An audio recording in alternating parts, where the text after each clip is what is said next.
nossas Bíblias em Gênesis capítulo 1.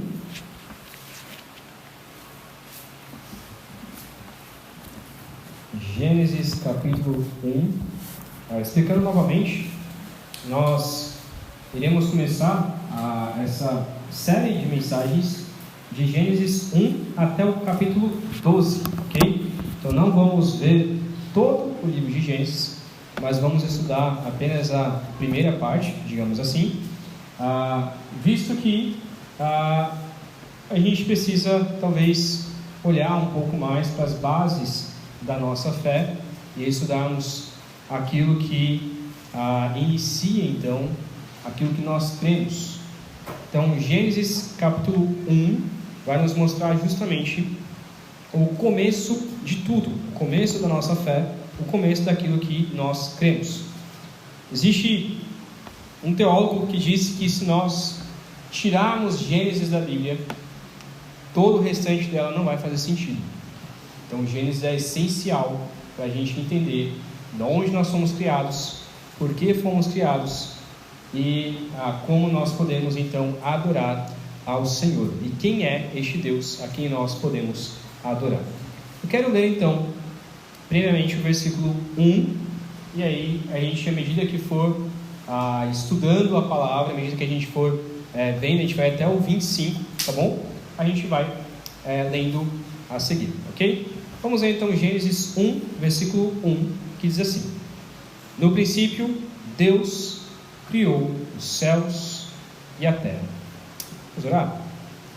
Pai querido, nos ajude a prestar atenção neste momento, ó Pai, para ouvirmos a Tua palavra, para que o Teu Santo Espírito possa aplicar em nossos corações, para que possamos entender a maravilhosa criação do Senhor e o quanto o Senhor é maravilhoso e glorioso.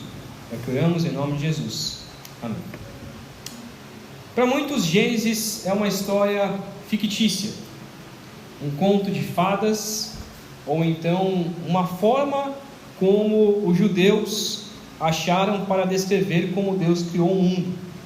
Então alguns dizem que era uma forma fantasiosa que os judeus inventaram para poder ensinar os seus filhos sobre quem é Deus, mas não é exatamente aquilo que aconteceu. Muitos teólogos dizem que Gênesis é apenas um conto fictício, parábolas e histórias para crianças que não devem ser levados tão a sério assim. É como as parábolas de Jesus têm o seu valor, mas na realidade não foi aquilo que aconteceu. No entanto, quando nós estudamos Gênesis, nós percebemos que ele não nos dá essa possibilidade de acharmos que é uma história fictícia. Quando nós estudamos algum livro de ficção, como por exemplo os que eu mais tenho gostado, que é Senhor dos Anéis, esse livro é claramente um livro de ficção. Agora, quando nós pegamos uma biografia, uma história que realmente aconteceu, nós temos que ler como se fosse uma história que realmente aconteceu. Gênesis é do gênero literário de narrativa histórica, ou seja, quando Moisés escreveu o livro de Gênesis, e ele escreveu ali para o povo de Israel, quando ele estava no deserto, depois de ter saído do Egito, foi aquele momento onde ele escreveu o Gênesis. Quando Moisés escreveu o Gênesis, ele não estava colocando essa possibilidade de, olha, leiam de uma forma fictícia. Não, quando Moisés escreveu o Gênesis, ele estava escrevendo de fato com uma história real. Então isso de fato aconteceu. Então quando Moisés escreve, ele não está colocando a possibilidade de ser algo fictício, ele está colocando e isso aqui aconteceu. Essa história é uma história passada de geração em geração, que o povo de Israel já conhecia e que Moisés apenas registra esses fatos. Mas o povo judeu, Israel, acreditava que de fato essas coisas aconteceram exatamente como Moisés descreve aqui. O livro de Gênesis ele tem então 3 propósitos. Primeiro, revelar quem é Deus. Não explica quem é Deus, mas ele revela quem é Deus. Ele vai mostrando quem é esse Deus. Segundo, revelar qual é a nossa origem. Então, como nós fomos criados e por que nós fomos criados então. Então, o terceiro ponto, que é revelar quais são os propósitos de Deus para as nossas vidas. Então, ele revela quem Deus é, ele revela qual é a nossa imagem, qual é a nossa origem, como nós fomos criados, e revela quais são os propósitos de Deus para a nossa vida. Por que nós fomos criados? Qual o propósito nós fomos criados? Então nós vamos estudar uma parte desse livro para nos lembrarmos quem é o Senhor e o que o Senhor quer de nossas vidas. Se você tem se sentido talvez distante de Deus, talvez se sentido tão longe do Senhor, eu quero te convidar a olhar para esse texto e perceber o quanto Deus é maravilhoso, o quanto Deus é grandioso, o quanto Deus ele é poderoso. Então, a nossa grande ideia hoje, a ideia que resume o nosso texto de hoje, frase que resume o nosso texto, é que Deus criou o mundo pela palavra do seu poder, para que nós possamos contemplar e experimentar a sua glória. Vou repetir, presta atenção aqui e deixa o cachorro de lado ali. Deixa a criação de Deus de lado ali. Deus criou o mundo pela palavra de seu poder, para que nós possamos contemplar e experimentar a sua glória. Ok? Então, iniciando o primeiro ponto aqui, nós vamos ler apenas o versículo 1, que diz que Deus é o Criador e não criado. O texto diz então que no princípio Deus criou os céus e a terra. O mais interessante da Escritura é que ela não começa explicando quem é Deus. Então não diz assim, olha, no princípio Deus surgiu, ou no princípio existia um Deus que era assim, assim, assim. Não diz quem é esse Deus. Não diz a cor, o sexo, seja lá o que for sobre Deus. Ele simplesmente começa do pressuposto de, olha, Deus existe, e no princípio de tudo, ou seja, no começo, antes de tudo começar, Deus existia, e este Deus criou. Este Deus é um Deus criador. Devemos entender que o contexto que Moisés escreveu Gênesis, Deus tinha acabado de tirar o povo de Israel da escravidão do Egito, que durou 400 anos. Então o povo de Israel tinha sido escravo durante 400 anos ali no Egito. E obviamente os egípcios adoravam os seus deuses. E por todos esses anos o povo de Israel foi doutrinado pelos egípcios sobre os seus deuses e a forma de adoração deles. É provável então que o povo de Deus já tenha se esquecido, ou então tenha deixado de lado este Deus, que era o Deus de Abraão, o Deus de Isaac, o Deus de Jacó. Então eles esqueceram, provavelmente já tinham esquecido quem era este Deus que eles deveriam estar adorando. Moisés então escreve Gênesis para lembrar o povo de Israel quem é Deus e para mostrar qual foi o Deus que os tirou do Egito. Olha, o Deus que tirou vocês do Egito é este Deus aqui, o Criador dos céus e da terra. Moisés deixa bem claro então que só existe um Deus, não existe outro Deus além de Jeová, além de Yahvé. Ele não dá essa abertura, ele começa dizendo que existe um Deus, um único Deus, e pronto. Um outro detalhe é que Moisés não fala da criação de Deus ou do início de Deus. Quem Deus era antes da criação? Deus. Existe alguém mais poderoso que o Senhor, que Deus, e que criou o nosso Deus que a gente conhece? Não. Quando Deus passou a existir? Ele é eterno, não passou a existir. Deus se sentia sozinho antes de criar o mundo?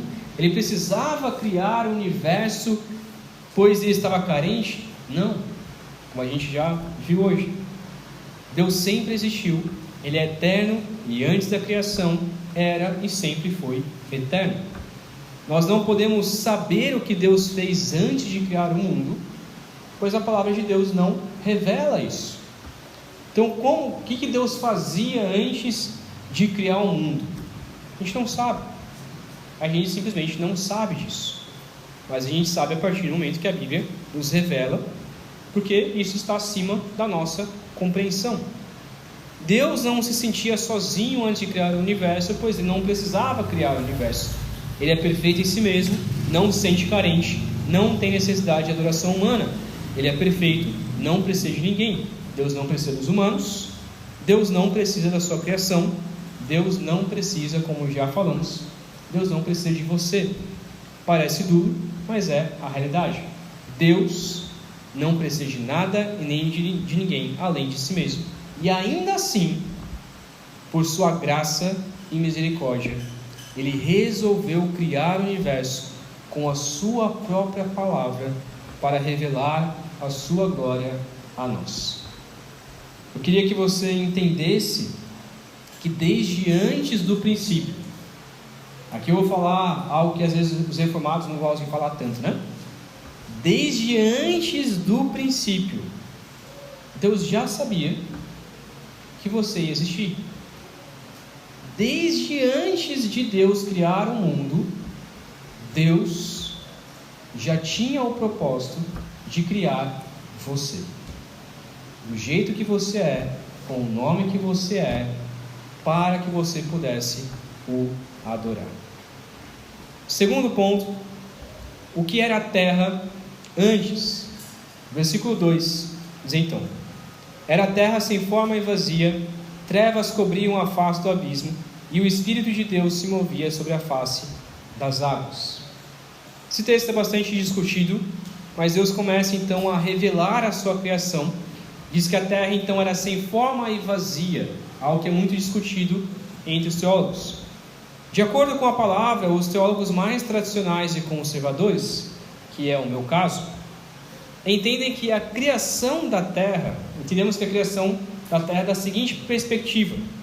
Primeiro, nós acreditamos que a terra ela é nova e recente, ou seja, ela não tem milhões de anos, como é ensinado nas escolas, como se a terra tivesse 10, 15, 20 milhões e bilhões de anos, porque nós acreditamos que provavelmente a terra ela não seja mais velha do que 10 mil anos.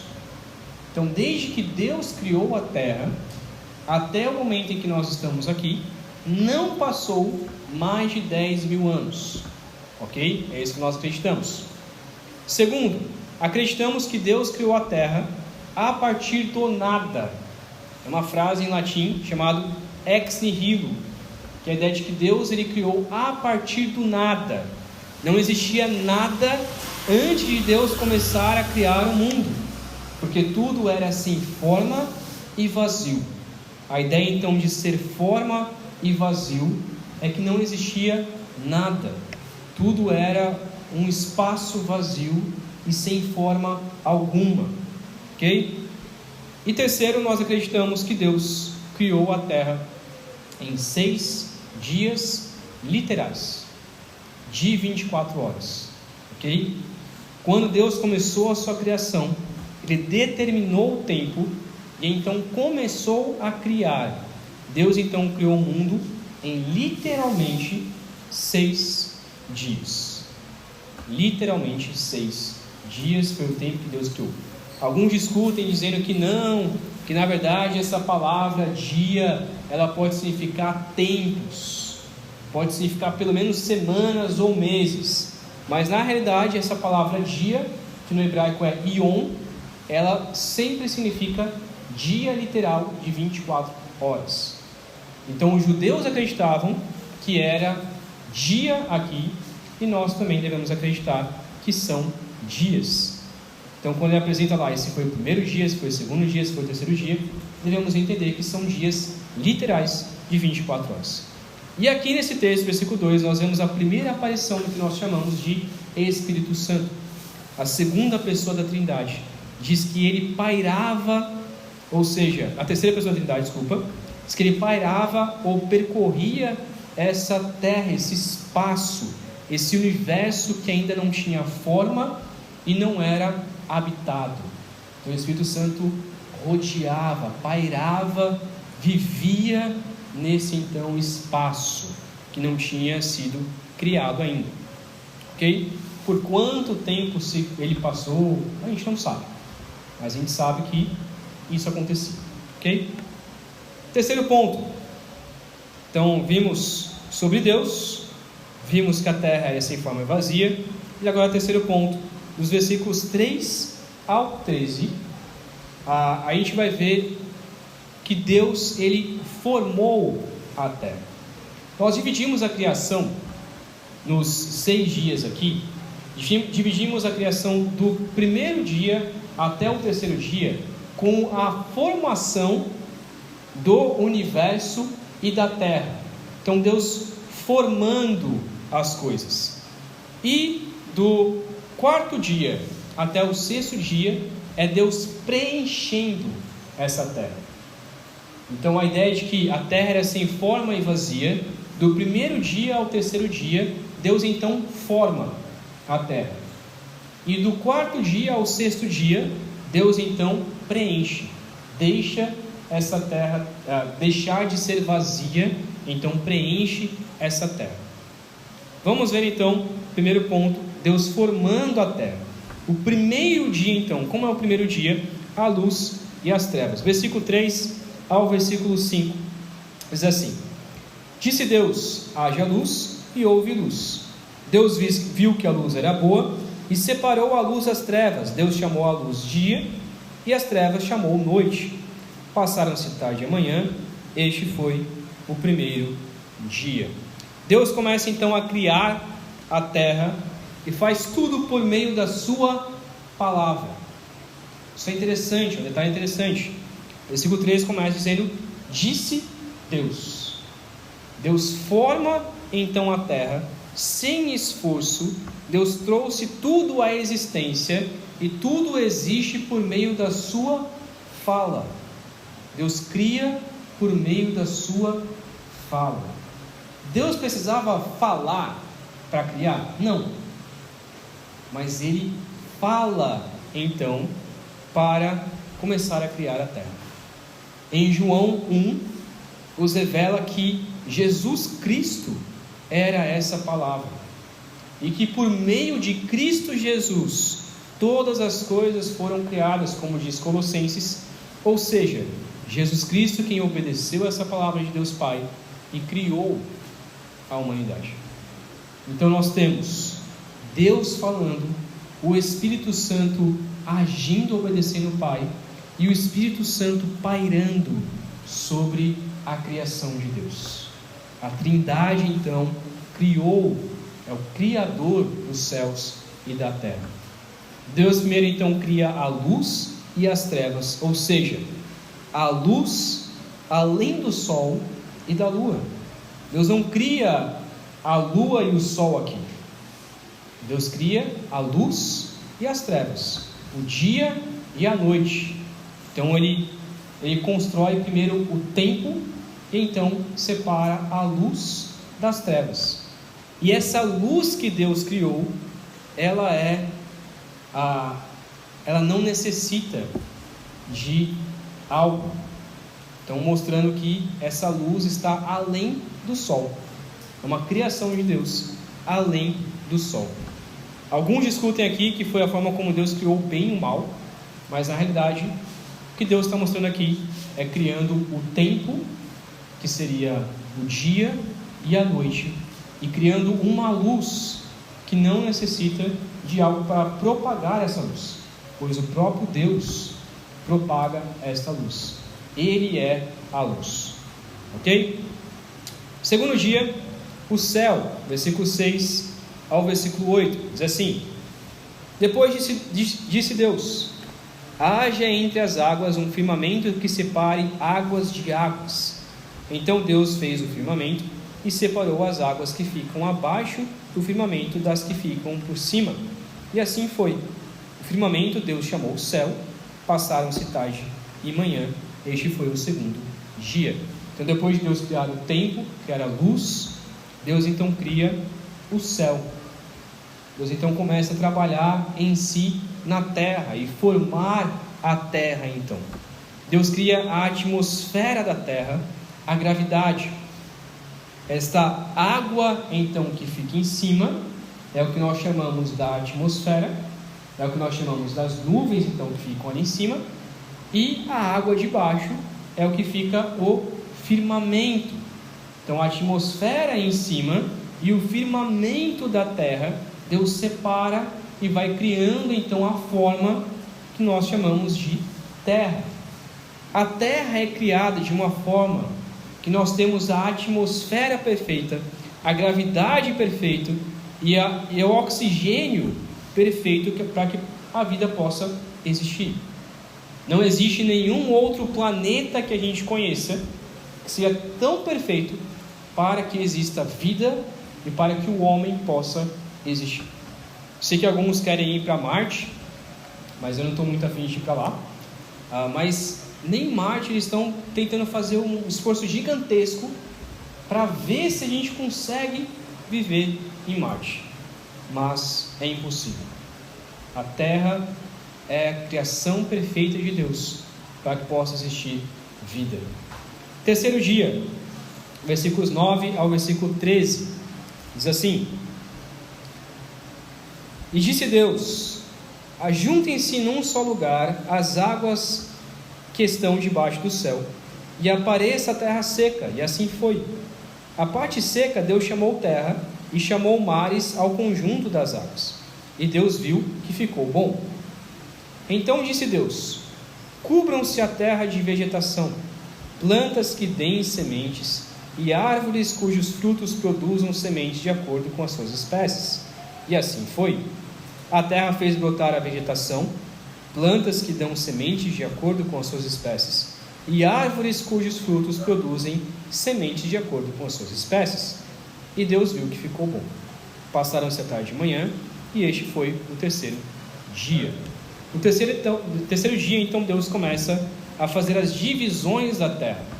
As águas começam a se formar em mares, e o solo começa a surgir. Deus, então, pela primeira vez, cria a vida. E a primeira vida que Deus cria, então, são plantas e árvores. Plantas que dão sementes, árvores que dão seus frutos e suas sementes. Deus cria a vegetação e ela se espalha, então, por toda a terra. A terra é finalmente formada a céu, terra, mar e vegetação. Então tudo Deus cria aqui para que possa então finalmente preencher. Então, último ponto aqui, Deus preencheu a terra, os versículos 14 e versículo 25. Vamos ver primeiro o quarto dia, o sol e a lua. Versículos 14 ao versículo 19, diz assim: Disse Deus: Haja luminares no firmamento do céu para separar o dia da noite. Sirvam eles de sinais para marcar estações, dias e anos. E sirvam de luminares no firmamento do céu para iluminar a terra. E assim foi. Deus fez 2 grandes luminares, o maior para governar o dia e o menor para governar a noite. Fez também as estrelas. Deus os colocou no firmamento do céu para iluminar a terra, governar o dia e a noite, e separar a luz das trevas. E Deus viu que ficou bom. Passaram-se a tarde e a manhã, este foi o quarto dia. Então, no quarto dia, Deus cria então o sol e a lua, e Deus cria as estrelas. Essa palavra estrelas aqui, a gente pode entender como estrelas e os planetas, ok? Por que estrelas e planetas? Porque para os judeus, eles não tinham descoberto ainda que existiam planetas. Para eles tudo eram estrelas. Então, por isso que não coloca planetas aqui, porque não faria sentido na cabeça deles. Hoje nós sabemos que existem planetas e como funciona ali o sistema solar. Então Deus criou o sistema solar, criou os planetas, criou as estrelas no quarto dia. O fato de Deus ter criado o sol e a lua era uma afronta para os egípcios. E é isso que Moisés queria mostrar aqui. Por quê? Porque Deus quer provar ao seu povo que ele é muito maior do que os deuses egípcios, pois os egípcios adoravam o Deus Sol. Para eles, o Sol era o maior Deus que existia. Eles adoravam o Deus Sol, que é Ra. O faraó, por exemplo, é uma representação encarnada deste Deus Sol. Então eles adoram este faraó, que é uma representação encarnada deste Deus Sol. E Deus está praticamente dizendo aqui o seguinte: olha, sabe o Deus que os egípcios, daquele povo que vocês saíram, daquela terra que vocês saíram, sabe aquele Deus deles, o Deus Sol? Pois é, o Sol fui eu que criei, pela minha palavra. Fui eu que criei. Eu criei o Sol, eu criei a Lua, eu criei as estrelas, eu criei os planetas, eu criei as galáxias, eu criei tudo isso pela minha palavra. Então o que Deus estava mostrando para os egípcios? Olha, o Sol era na verdade apenas uma estrela, apenas algo minúsculo, apenas uma fonte de calor e energia, mas não é um Deus, é apenas uma criação minha, assim como todas as outras criações. Se um egípcio lesse isso, ficaria doido. E muitos ali que saíram do Egito talvez estavam pensando: poxa, então quer dizer que Deus é maior do que esse sol? Sim, muito maior. Na verdade, o sol é apenas uma pequena criação do Senhor. É apenas uma estrela que emite calor e emite luz para que vocês tenham iluminação, para que vocês tenham calor, para que as plantas possam fazer fotossíntese e para que nós tenhamos a vitamina D. Então é para isso que serve o sol. O interessante é que o sol, na verdade, ele está exatamente no lugar em que ele deve estar. Se o sol tivesse alguns centímetros mais para longe, poucos centímetros mais para longe de onde ele está, nós morreríamos congelados. Se o sol estivesse um pouco mais perto da terra, nós morreríamos de calor. Então todo esse calor que a gente sente, no BR-Bró, na verdade não se compara ao que a gente poderia sentir se o sol estivesse um pouco mais perto de nós. Então a forma como Deus criou da terra, então girando em volta do sol, exatamente naquele lugar, naquela rotação, nem um pouquinho mais para frente, nem um pouquinho mais para trás, tudo isso foi feito para que nós pudéssemos existir nessa terra. A lua também, ela ajuda a iluminar a terra, apesar dela não ter iluminação em si mesma. Ela é um satélite natural que reflete a luz do sol e ilumina então a noite. Mas se a lua tivesse um pouco mais próxima da terra, o que aconteceria? Nós morreríamos afogados. E se ela estivesse um pouco mais próxima da terra, as ondas do mar criariam tsunamis e nós então morreríamos. Então a forma como Deus criou a terra, a lua girando em volta da terra, é tudo perfeito para que existam as estações do ano, para que exista vida nessa terra. Por isso que eu creio que tem que ter muita fé para não acreditar que exista um poder maior. Não estou nem dizendo de Deus, mas para que não exista um poder maior que criou todo o universo. Basta a gente olhar para o sol, para a lua, para as estrelas, para perceber que tudo foi criado da forma como Deus quer. Quinto dia, então, os seres vivos. Versículo 20 até o versículo 25, nossa parte final, diz assim: diz também Deus: encham-se as águas de seres vivos, e voem as águas sobre a terra, sobre o firmamento do céu. Assim, Deus criou os grandes animais aquáticos e os demais seres vivos que povoam as águas, de acordo com suas espécies, e todas as aves, de acordo com suas espécies. E Deus viu que ficou bom. Então Deus os abençoou, dizendo: sejam férteis e multipliquem-se, encham as águas dos mares e multipliquem-se as aves na terra. Passaram-se a tarde e manhã, este foi o 5º dia.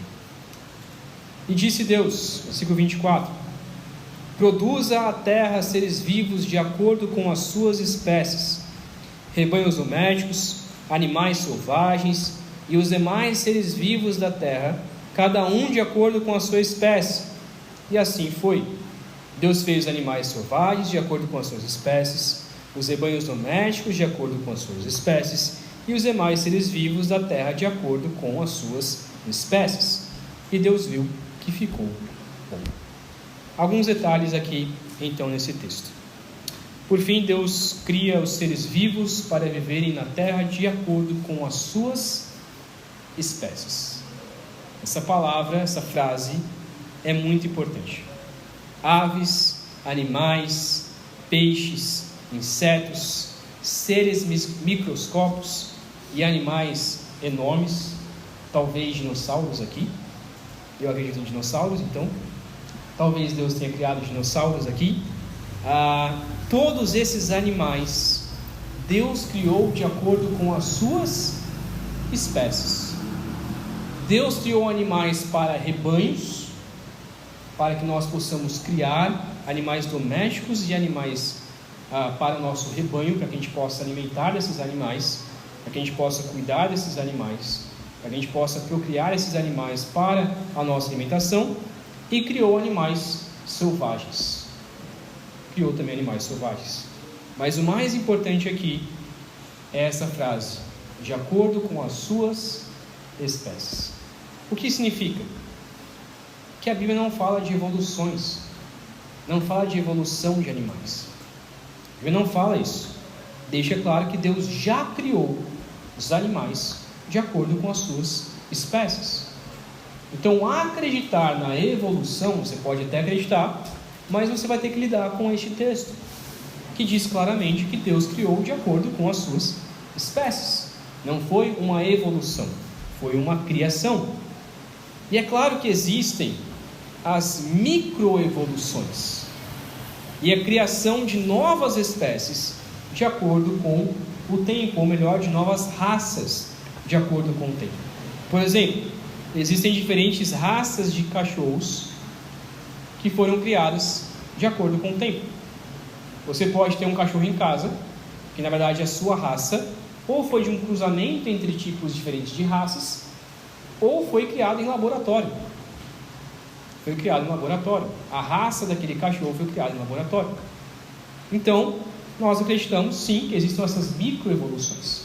Existem essas microevoluções também no sentido de animais e insetos que precisam desenvolver para se adaptarem ao seu clima ou se adaptarem aos predadores. Então, plantas, animais e insetos, eles se desenvolvem, eles mudam ali a sua microevolução para se adaptar. No entanto, nós não acreditamos que a Bíblia fala de uma evolução, principalmente no sentido de um chimpanzé se tornar um humano, ou seja lá o que for, ou de simplesmente um peixe que era aquático e de repente ele passou a viver na terra, criou braços, criou pernas e passou a viver na terra. Isso nós não podemos acreditar, porque Deus criou de acordo com as suas espécies. No entanto, a palavra de Deus, ela deixa bem clara que tudo foi criado pela mão de Deus, de acordo com os seus tipos, de acordo com as suas espécies. Tudo foi bem planejado e perfeitamente criado. Nada disso foi por acaso. Ah, Samuel, mas isso é contra a ciência. Não, não é contra a ciência. Porque quando nós vemos diversos cientistas que acreditam nisso aqui e estão provando cada dia mais que a palavra de Deus é verdadeira. Nós devemos lembrar que aquilo que nós aprendemos na escola sobre evolução é uma teoria. É uma forma que foi dita, uma teoria de Darwin, que ele acreditava que a Terra foi feita desta maneira. Foi uma explosão de um Big Bang, tudo surgiu, e os animais foram evoluindo até chegar ao que nós conhecemos hoje. Eu prefiro muito mais acreditar que eu sou filho de homem do que filho de um outro animal. Então, descendente de um homem do que de um outro animal. Então eu fico mais com a palavra de Deus de fato. O que nós podemos então tirar de conclusão é que tudo foi criado conforme Deus quer. Tudo foi criado da maneira que Deus quis.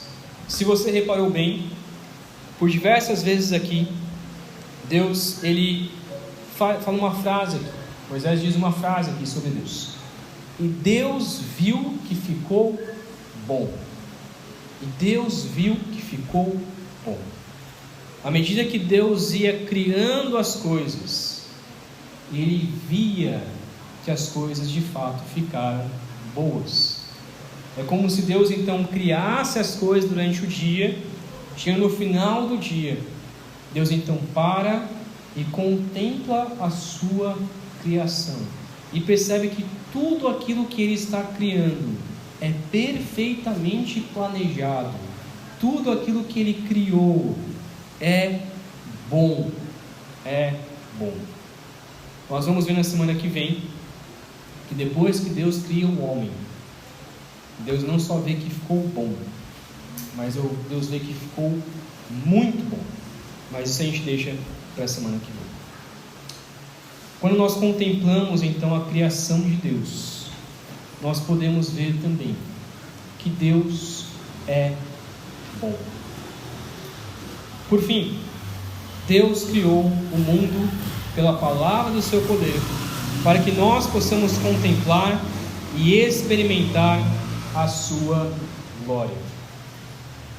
Podemos tirar algumas conclusões então. Salmo 19 deixa bem claro. Diz o seguinte, Salmo 19:1: os céus declaram a glória de Deus, o firmamento proclama a obra das suas mãos. Quando nós olhamos então para a criação, nós podemos ver a declaração, Deus se declarando que Ele existe, Deus declarando que Ele é o Criador dos céus e da terra. Então eu quero tirar 4 pequenas aplicações para nossas vidas. Primeiro, nós podemos contemplar a criação de Deus e perceber a sua mão em cada detalhe. Ao olhar para uma árvore, ao olhar para uma formiga, ao olhar para um cachorro, um gato, ao olhar para uma ave, para um pássaro, nós podemos contemplar e ver que Deus existe. É muito interessante nós pararmos, pelo menos um momento do nosso dia ou da nossa semana, e pararmos para contemplar a criação de Deus. É muito bom a gente ir lá no Jalapão do Piauí, né, como é chamado, lá como que é o nome? No Olho da Água.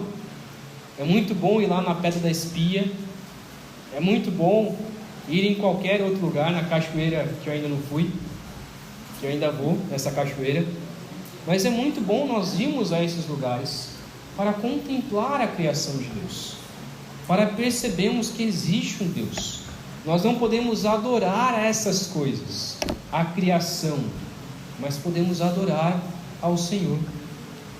E eu creio que toda semana a gente tem que parar para sair um pouco e poder observar os céus, observar as aves, observar a natureza, para nos lembrarmos que Deus, que é a segunda aplicação, nos lembrarmos que Deus é poderoso, infinito, maravilhoso e eterno. Então, ao olharmos para a criação, nós não podemos adorar a criação. Nós não podemos adorar isso, mas podemos adorar o Criador, que fez tudo isso. Nos mínimos detalhes, nas pequenas coisas, Deus fez tudo.